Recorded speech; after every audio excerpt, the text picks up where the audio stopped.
Let us make this an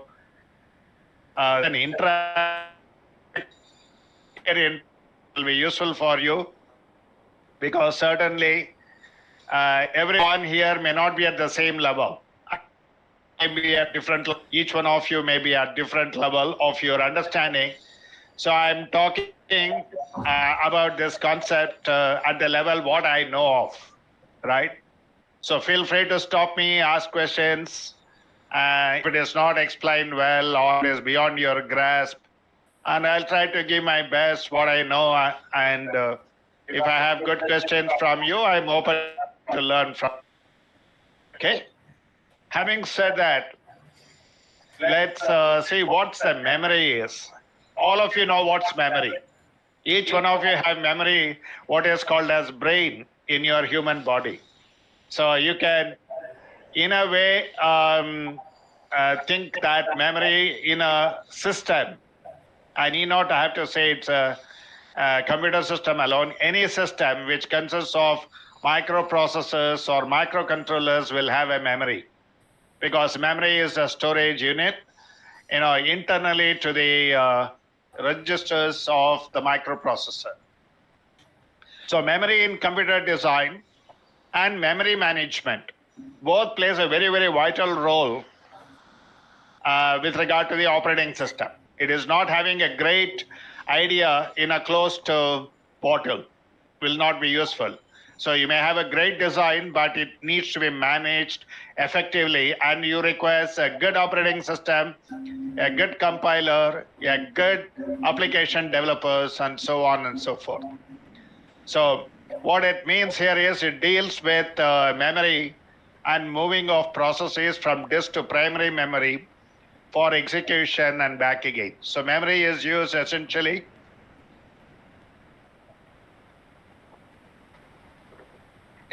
to run the task, and from primary memory back into execution.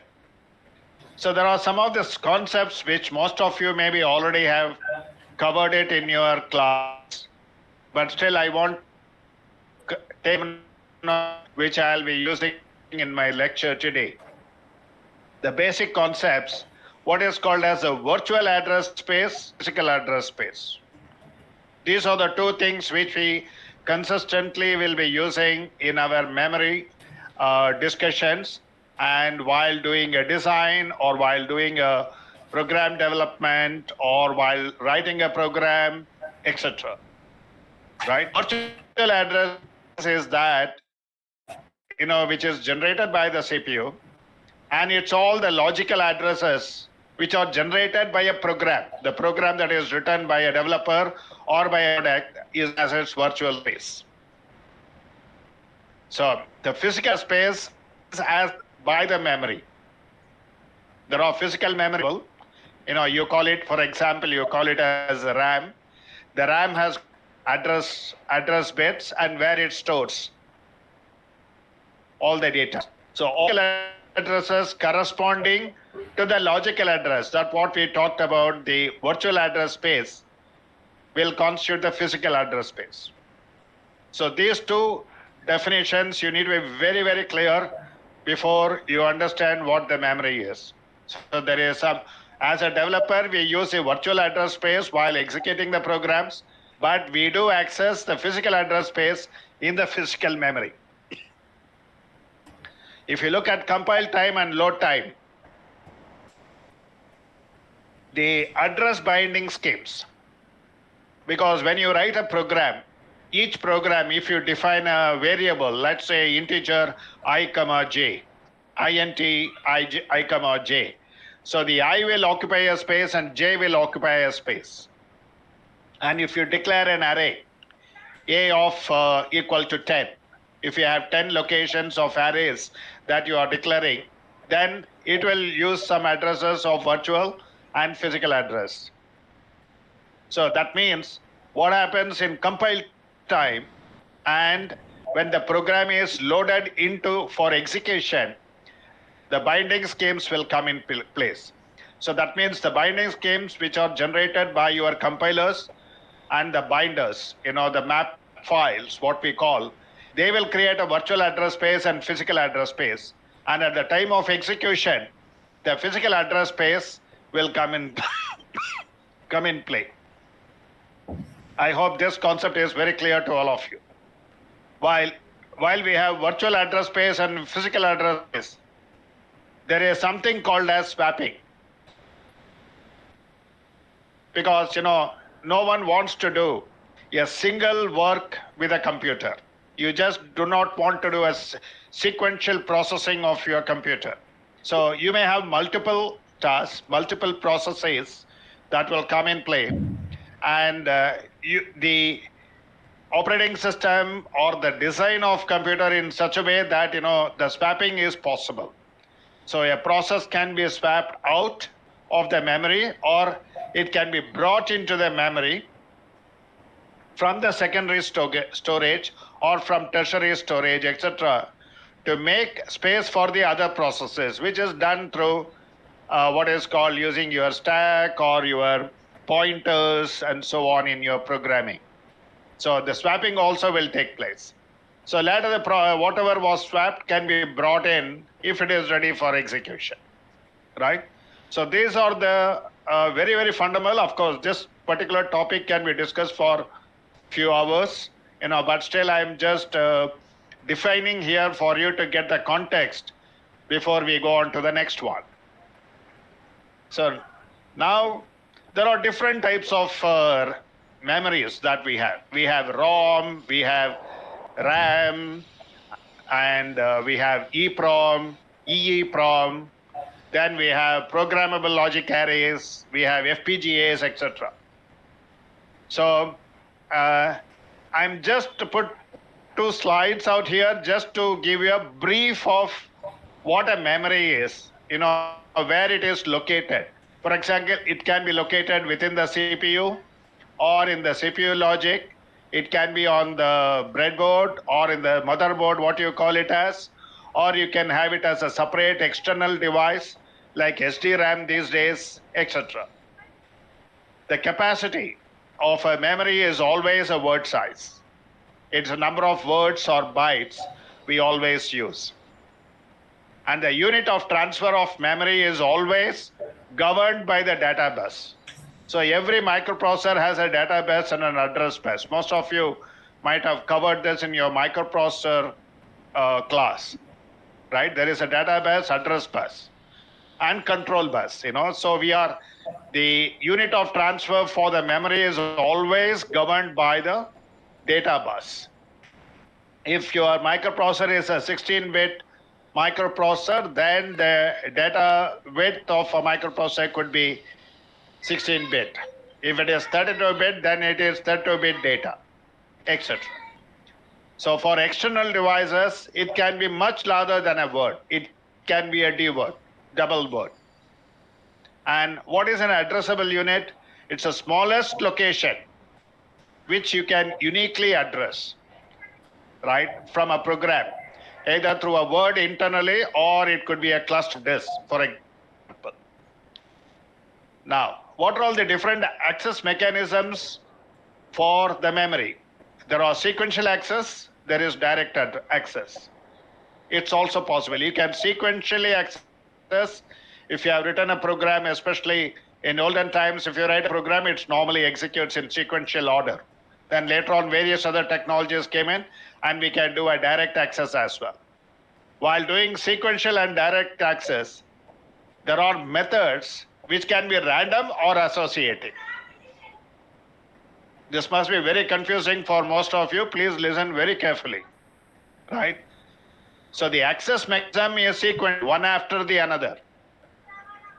Direct mechanism is, I have a memory address, I just directly go and access that memory address, or an individual block which is given to us. Whereas access method, whether it is a sequential or direct, it can be randomized, or it could be as data located by comparison with the contents of a portion of a particular storage, right? So these are the ways in which the memory will start accessing. These are the characteristics or the specifications of a memory, I would say. So if you look at memory hierarchy per se, it is very dicey to say what the hierarchy is. At the CPU level, you have registers, you have built-in CPU memories, then you have internal memories and main memory, which is called as your RAM, ROM, etc. Then you can have levels of cache. You can have one cache depending on your microprocessor capacity, or you can have more levels of cache if the design of the board is little better.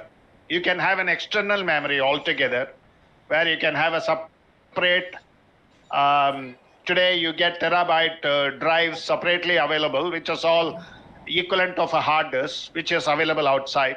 And over and above that, a backup and storage.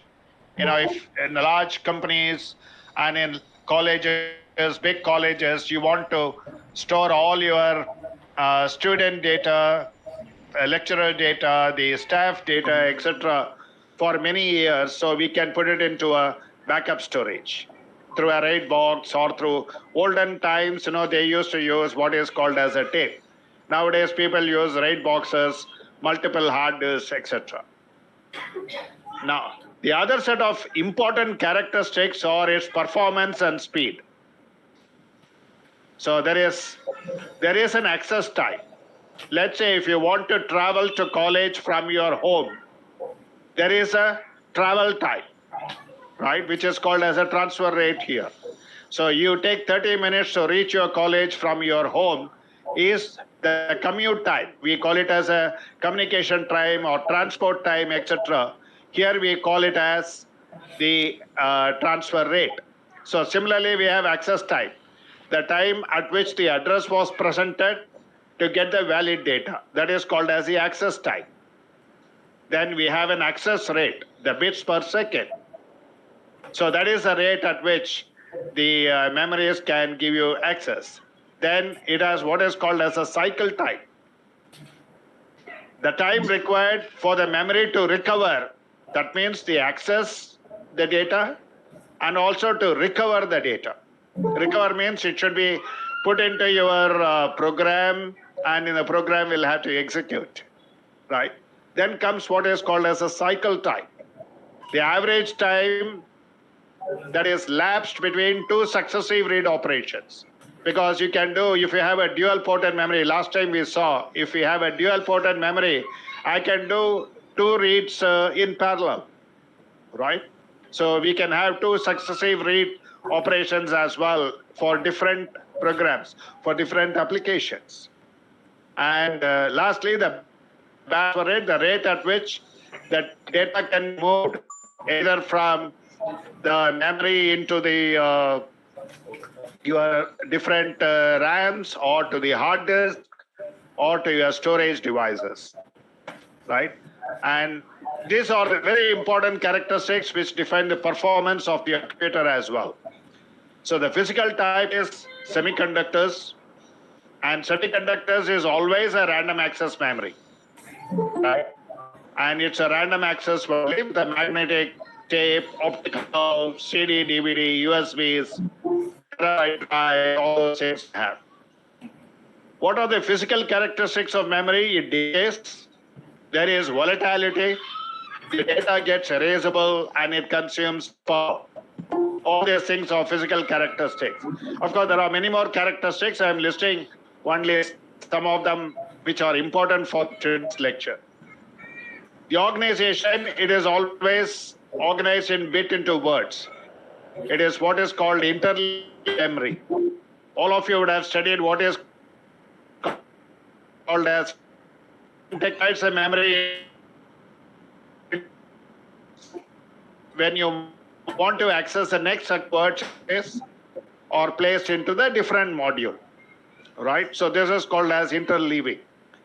Then you have hierarchy list. You have registers, you have L1 cache, L2 cache, L3 cache, then you have main memory, disk cache, disk optical, tape, RAID boxes, etc. Right? There are a whole list of other storage and memory devices available. And what is the organization? It is a 16 megabit chip that can be organized into 2K into 4-bit array, right? Why do we do this? Because to reduce the number of address pins, if you look at the physical memory, the memory has also got address pins. Those address pins will have to be minimized. If you have to have a big memory, and if you have too many address pins, then design of the board will become very complex, and it cannot be small like a laptop, right? So multiplex rows and address column addresses will be there. Then all the memories certainly has a refreshing logic. Certainly the RAM. So they have a refreshing logic. So the refreshing circuit is already introduced within the design, right? And there is a disable chip. You may want to disable chip. The number of count through the rows, read write back operations, all these things is going to take time, and slows down the apparent performance. So if your CPU alone is highly faster, and if your memory is slower, then you might have studied about what is called as Amdahl's law. In the Amdahl's law, it very clearly states that the computer system performance is dominated by the slowest functioning unit. So you may have a very great CPU, but if you have a slow memory, then the computer will automatically be slow because of its access time, right? And all the semiconductor memories is random access only, where you can do a read-write operation which is volatile, and temporary storage is always static or dynamic in nature. And in dynamic RAM, certainly there are charges. The charges do leak. Leak means it discharges like your mobile battery, it discharges, and hence you need to have a refreshing mechanism.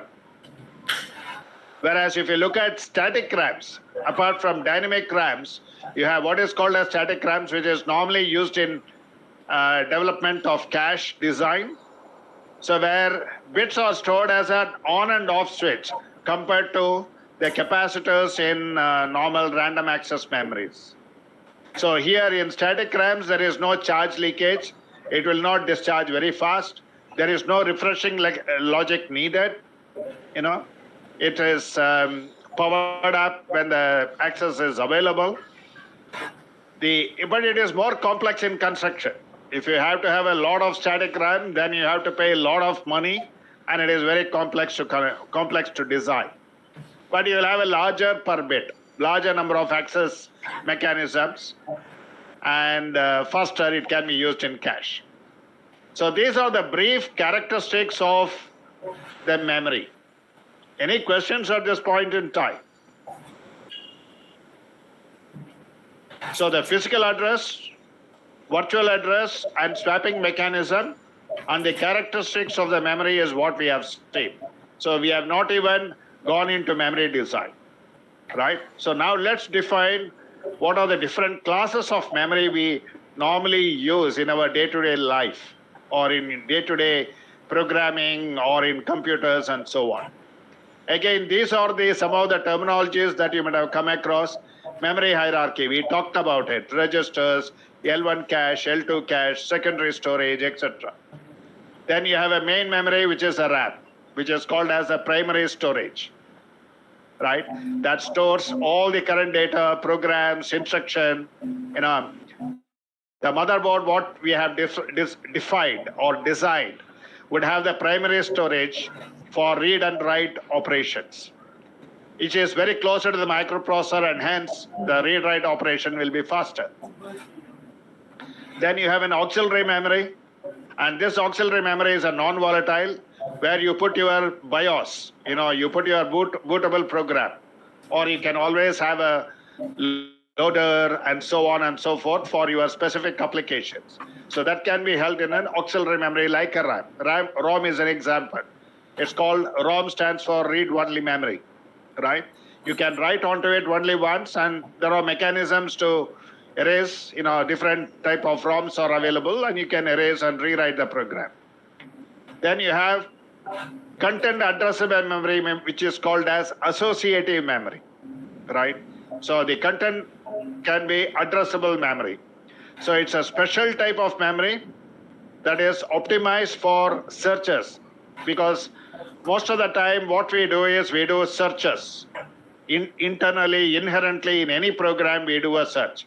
We look for the integer I, we look for a bit flag, we look whether the flag is set or not. Every time there is a lot of searches happening in a computer system, and hence we need to have a optimized mechanism to do searches. Next comes the cache memory.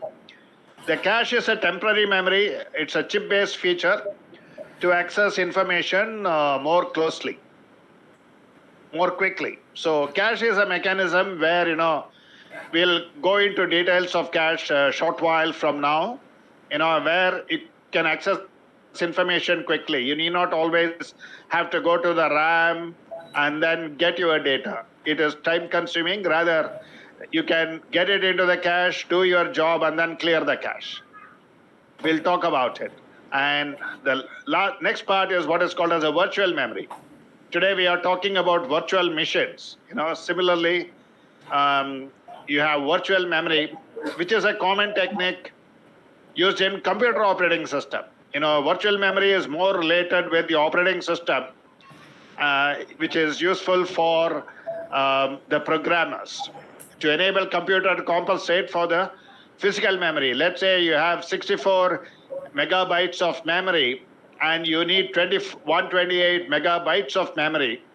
Then you need not have to worry, where do I get that memory from? We can always create a virtual memory, which is part of your disk space or other spaces, and you can always try to do that.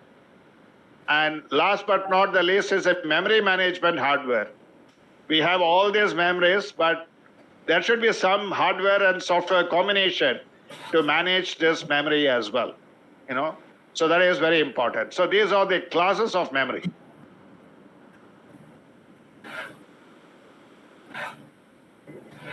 So now we have seen basic definitions of importance and what these memories are, what are its characteristics, and what are all the different classes of memory that is available typically in a system. Now this is a very important topic, what is called as memory management. See, you have a cafeteria, you have different dishes supplied there, and if there is a demand for one dish, let's say coffee, the coffee will have to be prepared every time, every 1 hour. More coffees will have to be prepared, right? So there is a utilization is more. So similarly, if you have a device in place, how to effectively utilize them is a very important aspect, and that's called as management. Management does not mean managers alone, The managers are also needed in computer systems. So the process of controlling and coordinating a computer's main memory is what is called as management.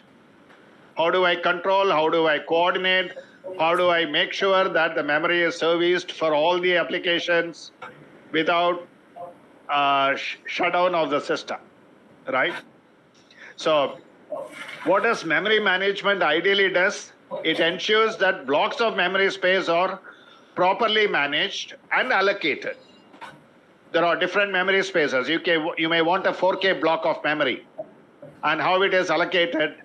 So the operating system, the applications, the programs that you write, or the apps that you download into a mobile, or the apps that you put onto the software that you put onto your laptop or your computer system, running of process, all these things ensures that the memory space is properly managed and allocated. So if you look at this picture out here, the computer will have a virtual address, it will have a translation mechanism, it will have a physical address mechanism with a virtual memory, which is a cache memory out here, where there is an access to a main memory and a secondary memory storage, right? So I have to manage, or the operating system will have to manage not only the computers, the CPUs and its interfaces, but also should manage the cache, the main memory, the translation, physical address, virtual address, secondary storage, etc. And this is what typically at a very, very high level, 30,000 feet high level, called as a memory hierarchy. Now, the memory management can be done at 3 levels.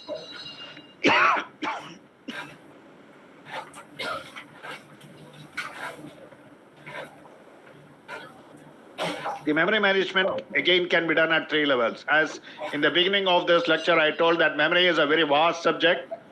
It operates at various levels, So the memory management also have to happen in 3 levels. First one is what is called as the hardware level, where there are physical components that store data, like your random access memories. The CPU caches, L1 cache, L2 cache, L3 cache. You may wonder what is L1, L2, L3. We'll come to it when we discuss about cache, right?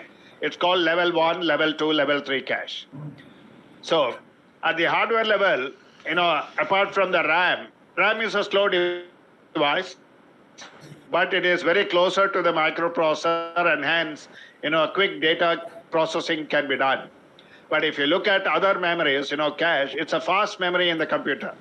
It can hold frequently used data. Let's say if you're using, student date of joining the college. If you want to access them, there is so many students in the college, and that data will have to be frequently used to map, to give the fee receipt, to give the hall ticket, to ensure that the attendance is completed, and so on and so forth. So the student ID is always frequently used data, college database. Example, I'm just taking an example here, right? So the RAM or the primary memory is a fast, but the cache memory is faster than RAM. Somebody can argue with me, RAM is very closer to the microprocessor, it is much more faster because it can just access quickly, right? But cache memory is faster than RAM because, whatever the contents, it is trying to do instruct, fetch, decode, get into the memory, execute, and then again write onto the memory. All these operations have to be done every time in the RAM. Rather, it can be just put everything into the cache, and from the cache you can do that operations, and hence it is faster, right? So the CPU first checks the cache always to find whether the required data is available. So the design these days, it's done in such a way that the CPU always first checks for the cache, for an application, for a program to execute, to find whether the required data is available, right? And that's why the cache acts as a middle layer between the CPU and RAM. It's always in the middle layer, so that it can provide access to the data much faster. So that's what will happen. The overall speed of the computer will increase, and hence the computation speed of the device. Device here could be a laptop or your desktop or your server, whatever you want to call, right? There are 3 types of cache, L1, L2, L3. We'll come to it a little later. Now, let's look at the memory management at the OS level. At the OS level, it has to be very, very intelligent. The OS will have to be so intelligent, so dynamic, and so attentive that, the allocation, reallocation of specific memory blocks for individual processes or the tasks, must have to take place. And it is depending on the CPU demand. It's because CPU will say, okay, I need so much of memory to do this application or to execute this program, right? So the operating system should be so intelligent and so quick to respond to CPU demands, right? CPU is like the head of the computer, right? If the CPU dies, everything dies. Now, next is the program and application level, that you programmers, you testers, right? So the program and application level, it is not that you just design a program, okay, I have enough integers. I can declare as many integers as I want. I can declare as many real I want. I can define Boolean, and you cannot just keep on defining, but not use those defined variables, right? So at program application level have to be very, very thought through, and a great application will have to be developed so that the application is controlled by the application itself. The entire memory management is done by the application itself rather than putting the load on the CPU or or on the memory management, right? So these are the three levels of memory management, which is very important.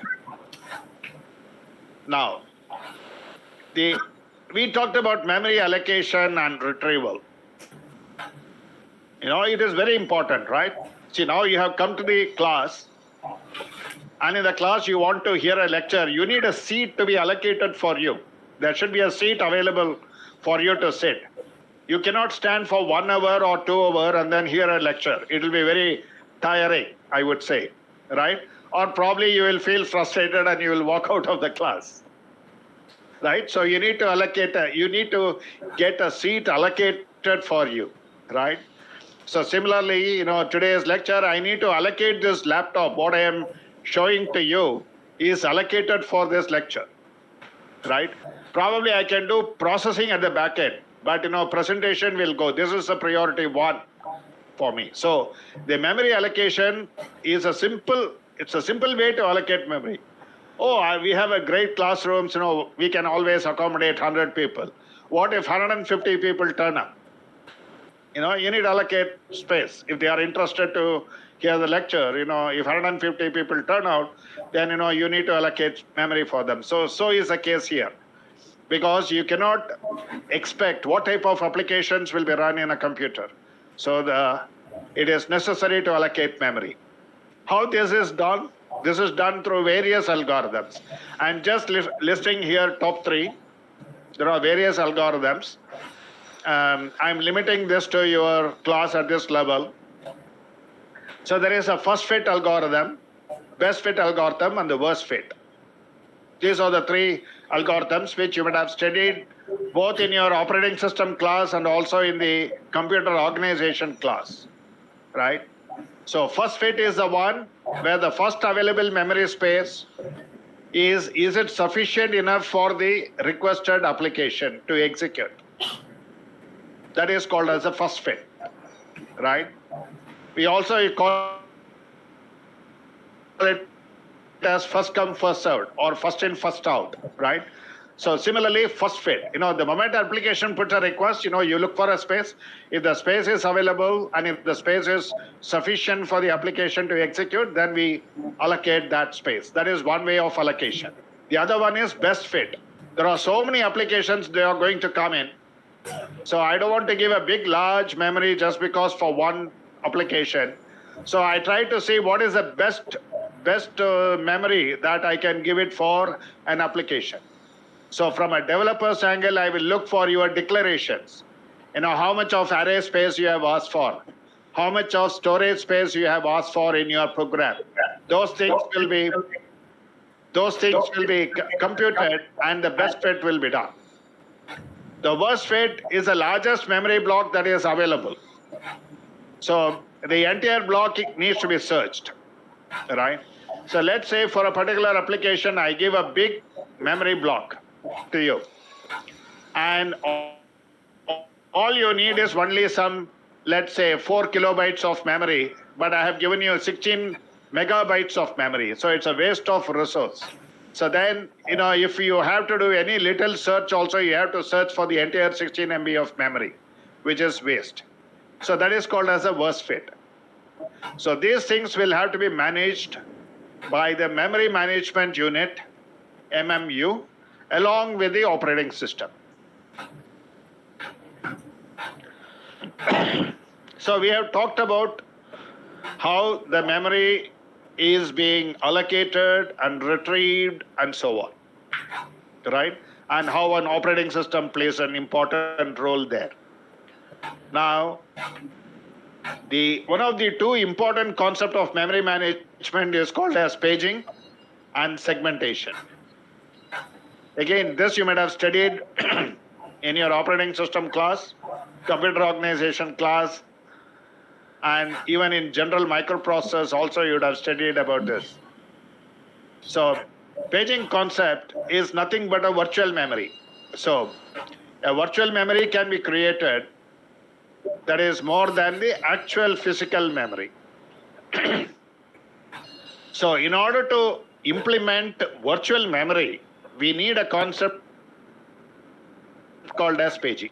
Otherwise, virtual memory cannot be created. So we need to page the memories so that we can create virtual memory. You understand? This is very important. So the paging of memories is absolutely important to do virtual memory design. So what does the paging does? It gives you a logical address space divided into pages. So you have multiple pages out here. So you'll have page number 002, 01, 10, 11, blah, blah, blah, 0001. These are all binary numbers, 1, 1, and so on. All these are binary. So it is divided into pages. Then the physical address space is divided into frames. So each of these pages are divided into physical address space into different frames, which is called as P1, P2, P3, P4, etc. These are all called as frames. The size of both pages and frames can be same. It cannot be different.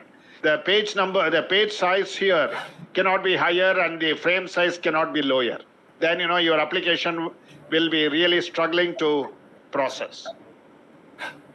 So the whole logical address space, physical address space, and pages and frames together, the process is measured when a task is given or a application is given. It is measured by number of pages that is used.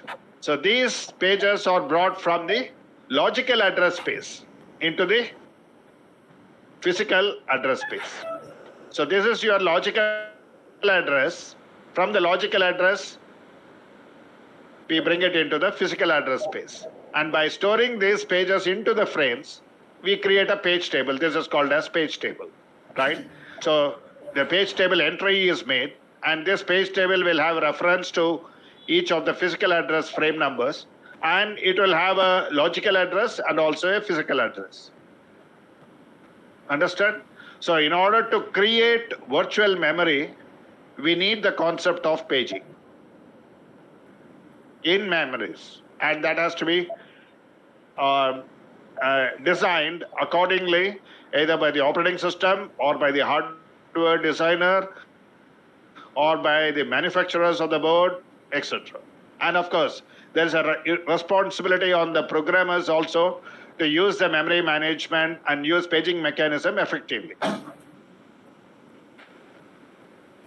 The next one is called as the segmentation, again in the memory management. It's a technique that supports a user view of the memory. Let's say I have written a program. Now this program is not working as expected. It is throwing some errors, it is throwing some warnings, and the output result is not perfect, etc. So then how do I know where I have done mistake? So then I need to have a mechanism to debug my logs in the physical memory, where my program is failing. So the segmentation concept, it gives you the user view of the memory. So I can always get a map file out of my program and then investigate where is my data, where is my control, and where is my registers are stored, how I am storing my data, have I utilized my arrays completely, etc. Right? So this is called as a user view. The logical address space is divided into group of segments. Whatever the logical address space, the memory that you have, either in RAM or in cache or in virtual memory, that is divided into a group of segments. And these segments have a name and memory length. So it has a name, it has a base address and a length, the size. So these are the key concepts of memory management. Again, memory management alone can be discussed for more than 1 to 2 hours. I'm just sharing you the brief of what the memory management is as a simple glimpse of what it is, right? Any questions at this point about memory? Memory, its usage or its characteristics? Okay, I take it as no. So now let's get into what is called as cache memory. So as we said, cache is a type of memory where we can access the data much faster, and it increases the speed of the computer and also the speed of accessing the data, right? So as many of you know that the data is required for any task that needs to get executed and which resides in the main memory. So what happens is from the main memory, the data is transferred into the cache memory temporarily, provided those data is frequently used. As I said, student ID is a frequently used data in a college database, right? So in other words, we can call a cache memory also as called as a fast access memory buffer. I mean, if you want to give it a different name, yeah, you can always do that. You can always call it as a fast access memory buffer, where you are storing some data which are very frequently used and accessed quickly at any point in time, right? There is very important aspect, what is called as cache performance. So normally we say that if we have a good cache design in a computer, the performance of the computer is pretty good. So if a process needs the data, it first searches in the cache memory by default. By default, the CPU puts a request to find whether the data is available in the cache memory. If it is available, then we call it as a cache hit. If the data is available and accessible, readable, then we call it as it's a cache hit. It's not bad. Okay, somebody hit a sixer. So we say he hit a sixer. That means 6 is the count for without reds, you will get a score. So similarly, the same word hit, it's a simple English word called cache hit. If the data is not in cache, then it is called as a cache miss. Instead of hitting a sixer, he became bold on the wickets, right? So then he gets 0 runs. So similarly is a mechanism here what is called as cache miss. The data is not available in the cache. So what happens if the cache data is not available? It has to go back to the memory, main memory, fetch the data, transfer it into the cache,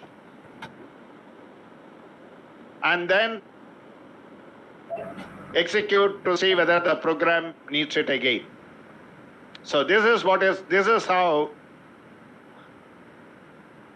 the main memory access, whereas cache access is faster.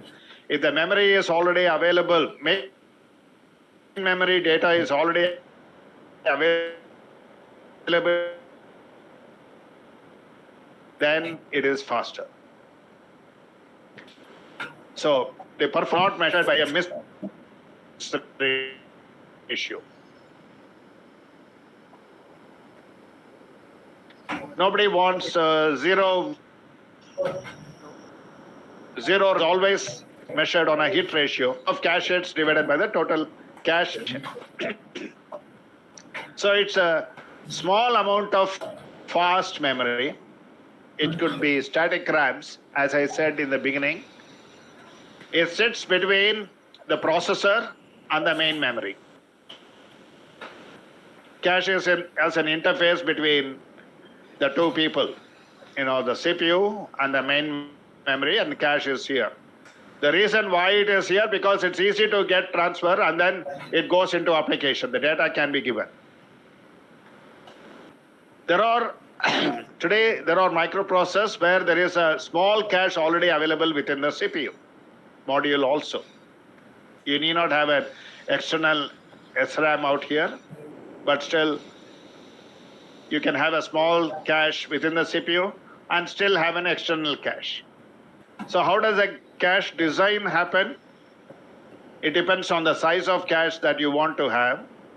For larger application, let's say if you want to do weather forecasting, you need teraflops of computation to be done across the land, the ocean, and the sky. So multiple million operations will have to be done to compute one day's data as to what the weather will have. So it depends on how much of data that you frequently access. So it depends on the size. The next is a mapping function. What are all the different maps that you want to have? We'll talk about the mapping function. There is called as direct mapping, set associative mapping, etc. There is a mapping function where we can have the cache design made in such a way so that the access can be faster and the overall system is also fast and your output is also comes at a reasonable time. Then you want to have a replacement algorithm, which is very important, which is again managed by operating system as well as the MMU unit, the CPU. Then you need to have a write policy, the write policy into the cache, and then transferring onto the main memory, and then from main memory to transfer onto the disk. So you need to have a clear write policy. Then you need to define a block size. How much of block size I can have in cache? How much of block size of memory from the main memory I can bring it into cache? And how many number of caches you want to have? 1, 2, 3, etc. So if you want more cache, then you have to pay more cache as well, which is the cost, right? Cache is costly. Cache is nothing but a cash cow. And speed, more cache is faster. If you have more cache, it will certainly faster, right? And mapping function. Let's look at the mapping function. Let's say you have a cache of 64 kilobytes and a block of 4 bytes each, right? And you have 16 bytes of main memory. Then you can have 24-bit address of 16 megabytes of memory as a cache function from the main memory. So this is one method. How this mapping function happens, we'll discuss in the direct mapping and the set associative mapping in the next slides.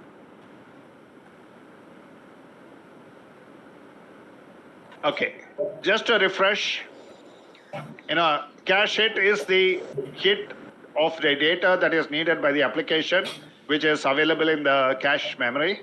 Miss is not in cache, so it has to be fetched from the main memory. There is one other terminology which is used in cache concepts is unified cache. Instructions and data share the same cache. There are some specific instructions, that can share data alone. The data may be same. For example, student ID. If I take student ID as a shareable data,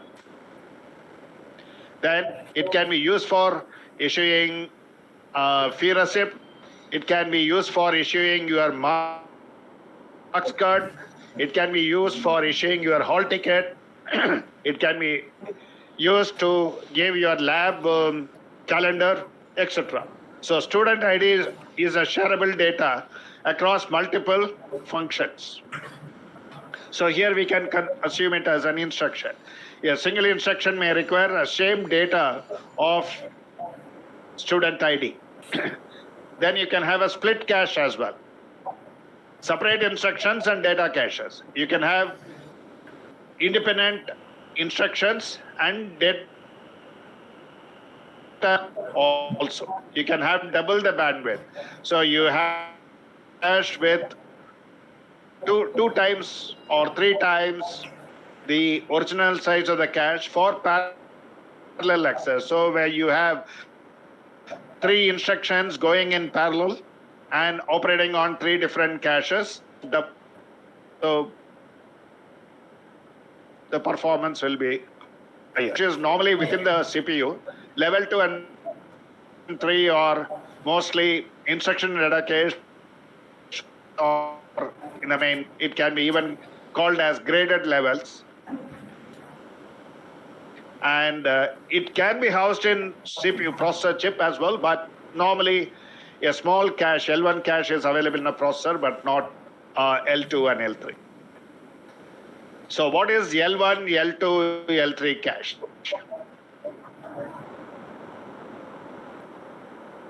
I've just put it in a simple table. In L1, the cache memory is directly built into the processor, and it is stored in CPU's recently accessed info in L1. Whereas in L2, it is located outside and it is separated from the CPU chip core. Today, you know, Intel comes with Intel Core is 5, Intel Core is 7 in a laptop. What does that core means? That core is this one only, right? So you can have multiple processing capacities within a CPU in the form of cores. So which can be available in the CPU package, but it is outside of the CPU. Whereas L3 cache is used by the CPU, and it is usually built onto the board separately. A separate cache design is made. This is what is called as L3 cache. So L1 in the CPU, L2 is within the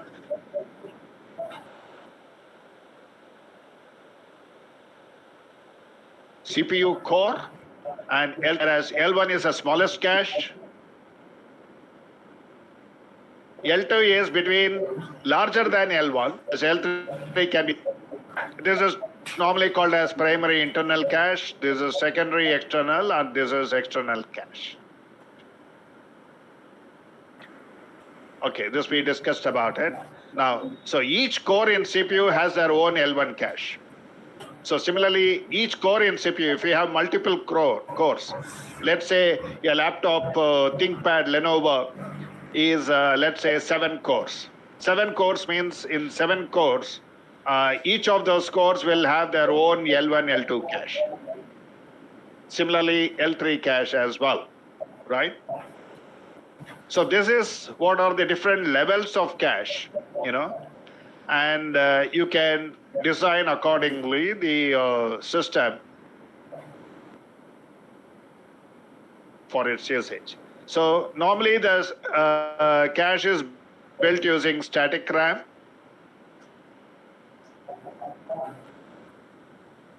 And it is often restricted between 8 KB to 64 KB. Nowadays, this is also increasing because GPUs which are out in the market. Whereas L3 cache can be 10 MB to 64 MB, which is pretty high, right? So if you have such a cache here, you know, then certainly your performance of your computer will be zooming.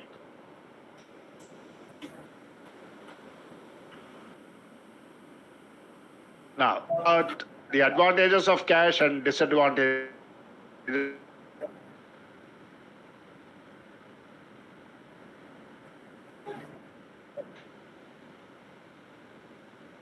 So there are what is called as cache maintenance at the operating system level. So operating system does cache maintenance. Maintenance is done. So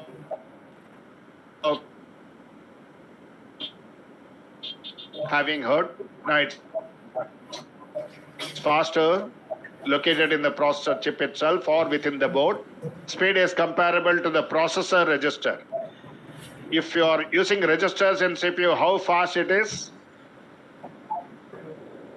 the speed of cache also will be that fast. because the frequently accessed data is always available in the cache. And memory access time is considerably less for cache. The access time is pretty fast compared to dynamic RAMs. And it can store temporarily and it can be removed as well. Once the application is exited, the data can be removed from the cache and some other process can use the data.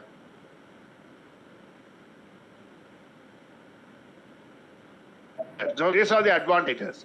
So it not multiple algorithms are available and it makes us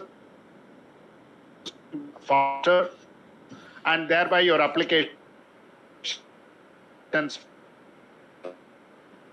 faster.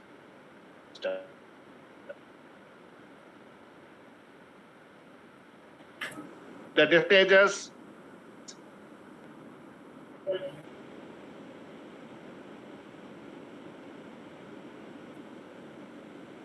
it's a quite fast, so extremely useful if you want to have. That's what today you get Ash, but the cost of the company in their laptop, they do that laptop, their laptop itself, where they need not have to depend on a server, right? So the cost of a laptop for a high-end laptops varies anywhere between 1.25 lakhs all the way up to 2.5 lakhs Indian rupees for one laptop, right? So the cache is expensive, and a lot of good technologies are available. So this is about cache. Now let's talk about direct mapping of cache. What is direct mapping? I think I've not even touched on virtual memory, but it is already 3:45, right? I have only 15 minutes to not sure whether I can even complete which is used to assign each memory block in the main memory and to a particular line of cache, right? So here you see the direct memory partitioning memory address. It is termed in form of T-how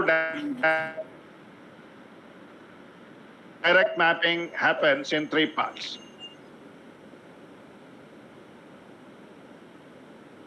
So describe in the cache where the block is stored.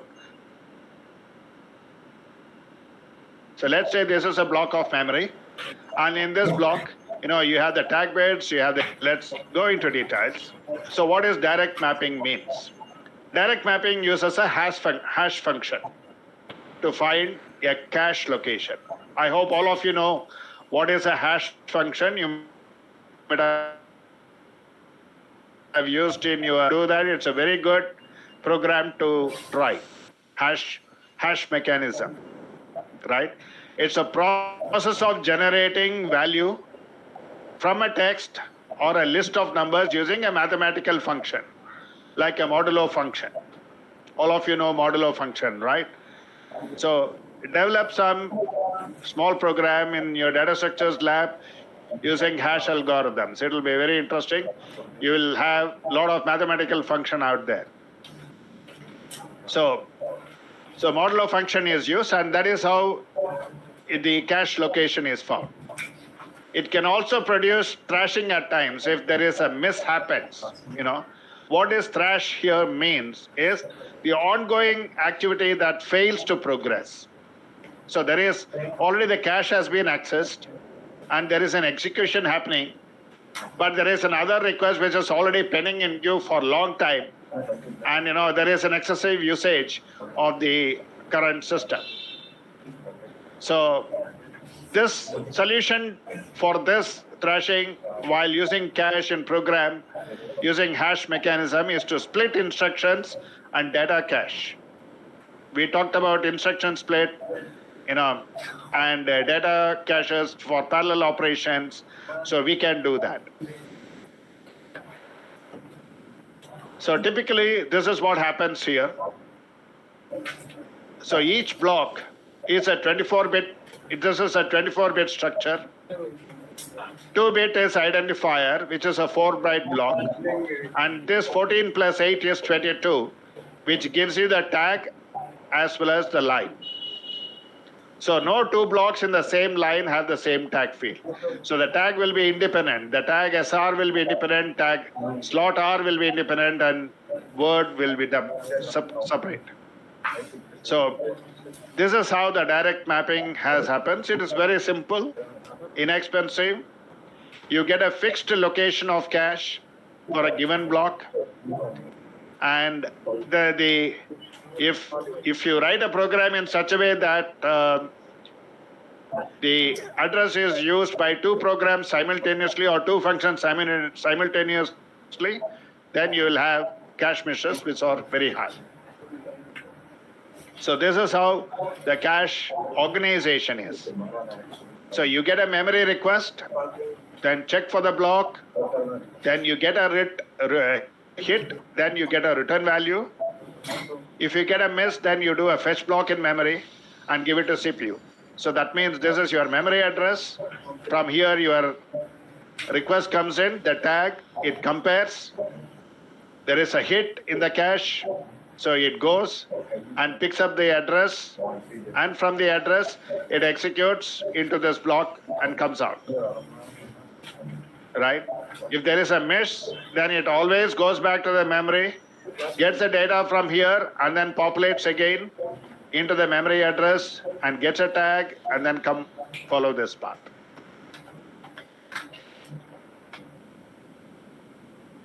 Next is what is called as associative mapping. So where the memory block can load into any line of cache. It is interpreted as a tag or a word, right?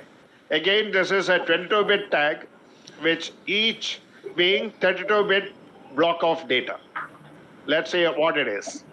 This is what is called as the fully associated cache organization, where you don't have the line, you have a tag and a word alone, nothing else. Right? There you had a line also. There is another one where you get an address from. Whereas here you get a tag, you compare, you get a hit in the cache, and then you process. If there is a miss, again you go back to the main memory, pick it up from memory, populate it into the cache, and then again do this operation. This is called fully associative. There is something called as set associative mapping. Right? Again, this is also uses a hash function as direct mapping.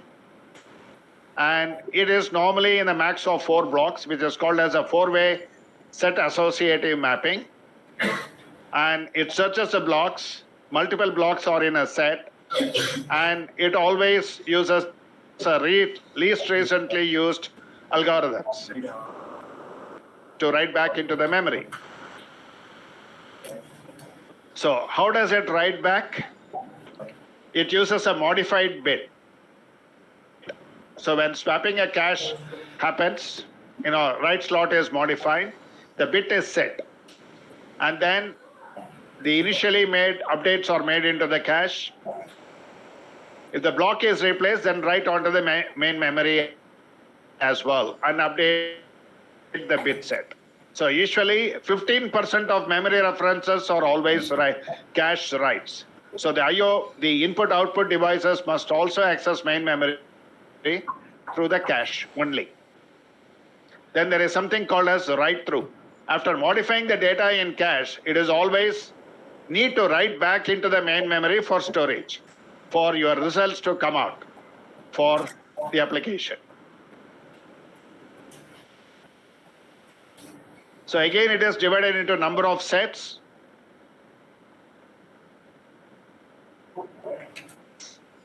And each block has got a block and a line of set of I and lines per set with 2-way associative mapping or 2 lines to one of the set. So this is how it looks like.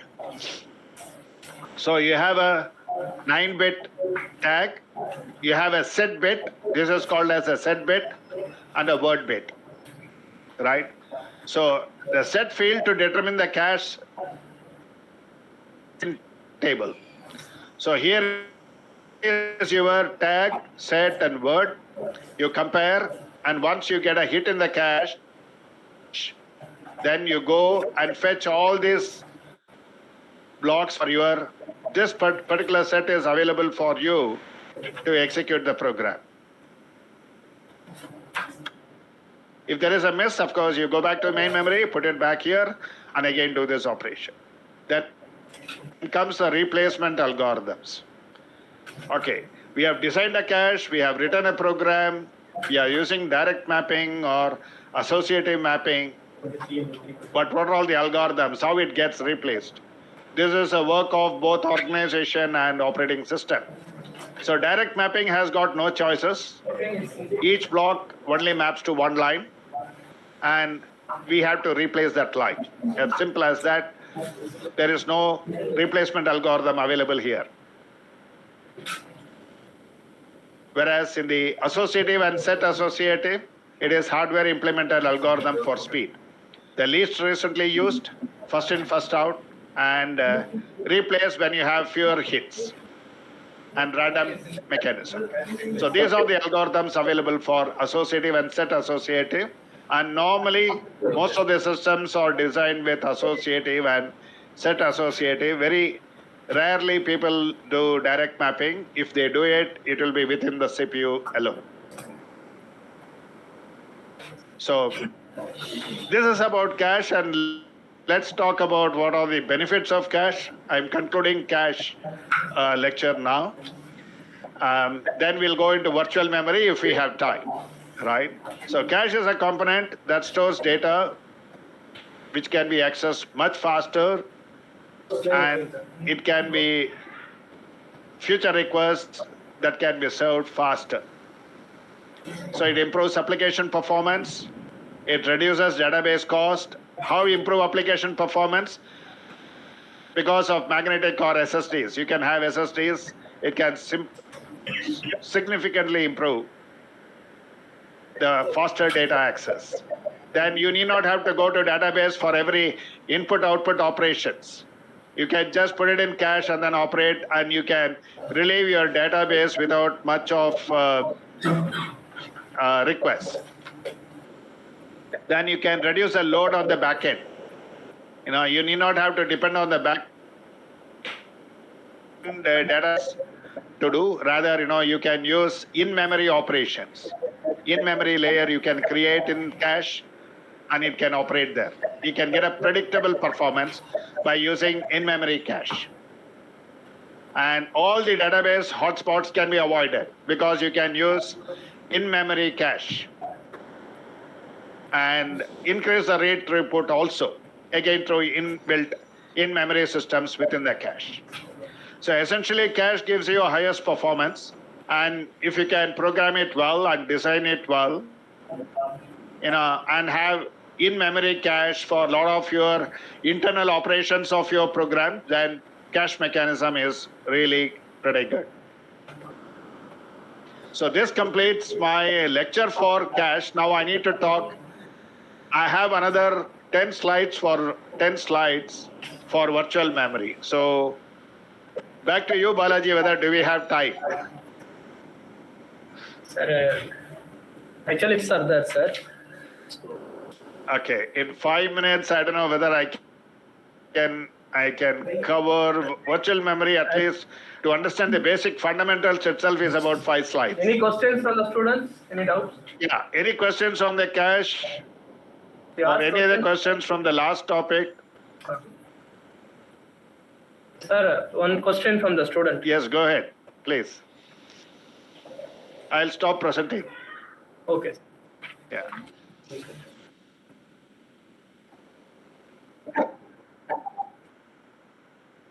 Yeah, Vignesh, go ahead.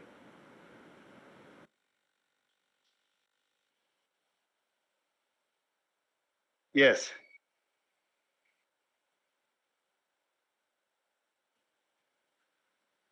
Performance and process. Huh.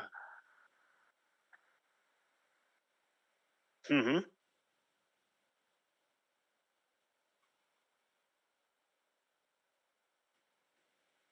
See, No. The concept of virtual memory and physical memory itself have to be understood very clearly.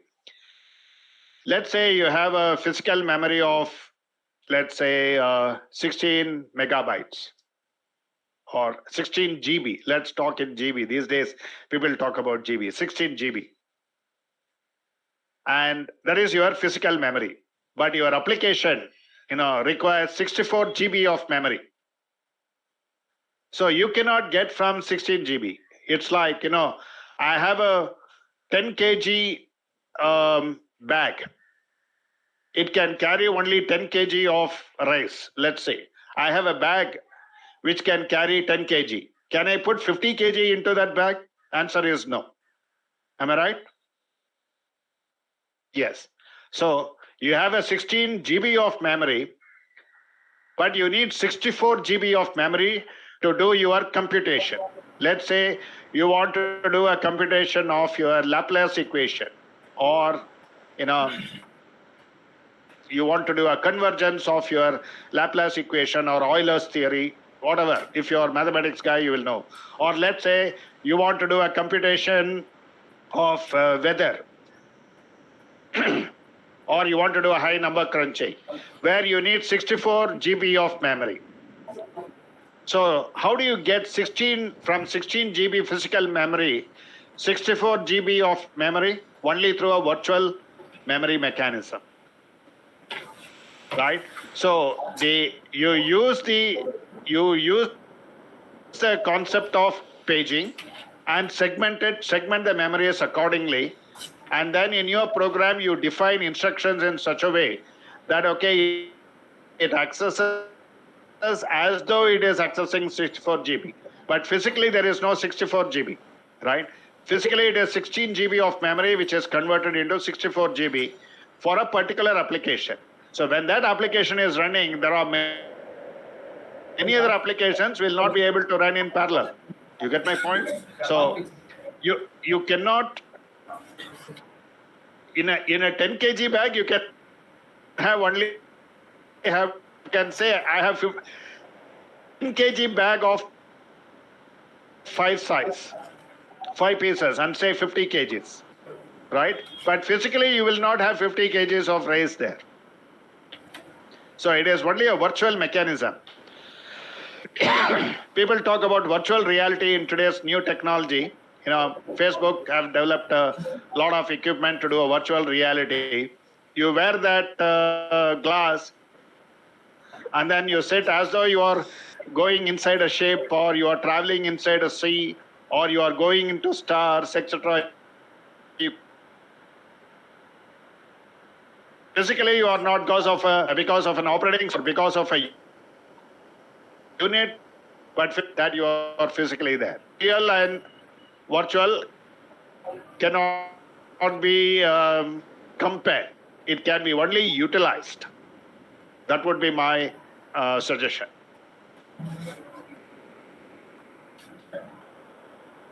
Yes, sir. Any other question? Did I answer your question?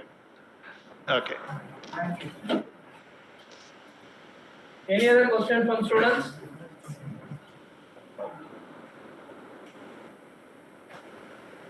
Okay, sir. It seems there are no more questions. Any feedback, guys? Sir, No. one more. Yeah, it is not. It is not easy to cover all these topics in a short time. But any feedback? Am I fast, or am I too slow, or did I cover what you wanted, or it is not okay? It can be very blunt. I'm a very straight guy, so you can be very straight on my face. Was it useful? Yeah. Any feedback? Please give some feedback. Any feedback? Good, bad, ugly, it's okay.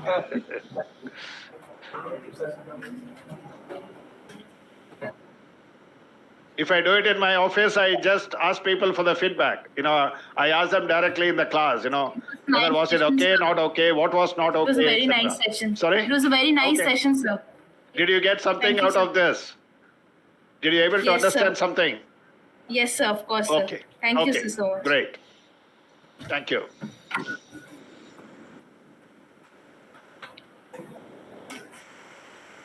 Sir, I think, sir, I would like to thank you for him, sir, please, sir. On behalf of our beloved chairman, Dr. R. Sivakumar, chairman of SRM Group of Institutions, and our chief director, deputy director, and deans, and all other faculties, on behalf of them, I would like to extend my sincere thanks to you, sir. Thank you very much for accepting our invitation in your busy schedule, for coming over here in online mode and delivering the lectures for the students. It was actually a very interesting session for the students. They have grasped all the points from the basics to the advanced concepts in pipelining as well as in memory systems. Thank you very much, sir. We also expect you to deliver a few more sessions to our students in the next semester also. Oh, yes. Oh, yes. Thank you very much. Let me also acknowledge the chairman, the dean, all the staff of computer science for giving me an opportunity to talk to all the students. And yeah, it's all very vast topic. It couldn't be covered, but I have tried, attempted. There is a continuity to talk, and you'll be able to understand. Okay. Thanks again to the college authorities for giving me an opportunity, and appreciate, and all the best to all of you. Thank you, sir. Thank you, sir. Thank you. Thank you very much, sir. Thank you. Bye.